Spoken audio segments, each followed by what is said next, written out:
Good evening বন্ধুরা, আশা করি তোমরা সবাই ভালো আছো। আমিও ভালো আছি। তো আজকের বরমশাই বলল যে রাত্রিবেলার মেনুতে নতুন কিছু রান্না করো। তো আমিও ভাবলাম কি করি। তা কি রান্না করেছিলাম দেখতে গেলে, রেসিপিটা দেখতে গেলে ফুল ভিডিওটা অবশ্যই ওয়াচ করতে হবে। মাম্মা, তুমি এটা কি বানিয়েছো? খুব সুন্দর হয়েছে। Tasty yummy. দেও মামা। আই লাভ ইউ মাম্মা। তোমাকেও আমি খুব ভালোবাসি। এটা তো তোমার আর তোমার পাপার জন্য আমি বানিয়েছি। চলুন এবার রেসিপিটা দেখে নিই কী কী আছে। অল্প একটু ময়দা দিয়েছিলাম, খুব বেশি কিছু লাগে না। একটুখানি ময়দা আর একটুখানি লবণ, যেমন যা আমরা ময়াম হিসেবে যা দিয়ে থাকি, একটু লবণ, একটু চিনি আর একটু গরম জল দিয়ে খুব ভালো করে মেখে নিয়েছিলাম। মেখে খুব ভালো করে মাখতে হবে, কিন্তু যেহেতু এটা ময়দা, আটাটা আমি একদমই ইউজ করিনি, কারণ আটার রুটি তো আমরা রেগুলারই খাই।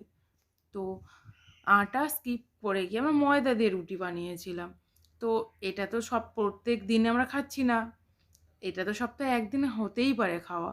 আর অল্প একটু তেল দিয়েছিলাম, ঠিক আছে, তেলটা বলতে ভুলে গেছি। আর রেগুলার আমরা লুচি ভাজতে গেলে যে ময়ামগুলো দিয়ে দিয়ে থাকি ওইগুলোই, জাস্ট আর কিছু দিলাম না।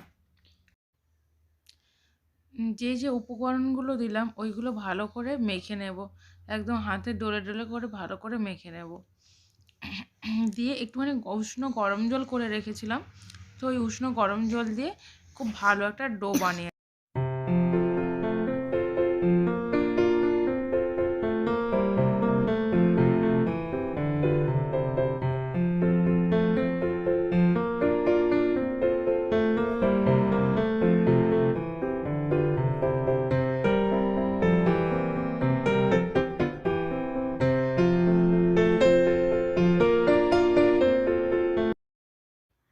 এভাবে মেখে নিয়েছি। মেখে খানিকটা সময় রেখেছিলাম, প্রায় আধা ঘন্টার মতো রেখেছিলাম। তারপর হাতে একটুখানি তেল নিয়ে আবার এই ময়ামটাকে ময়দার ডোটাকে ভালো করে আবার ম্যাশ করে নেব। নিয়ে আমি কি করব, একটা একটা করে রুটি ভাজবো, একটা একটা করে রুটি বেলবো। তার ওপরে একটুখানি তেল আর একটুখানি ওই গুঁড়ো ছড়িয়ে দেবো। গুঁড়ো বলতে আপনার ময়দাই দেবো। করে একটার পর একটা রেখে আবার ওটাকে ভালো করে বেলে নেব। তো ভিডিওটাতে তো আমার পুরোটাই দেওয়া রয়েছে, তো আপনারা দেখতেই পাবেন। চলুন দেখে নিই।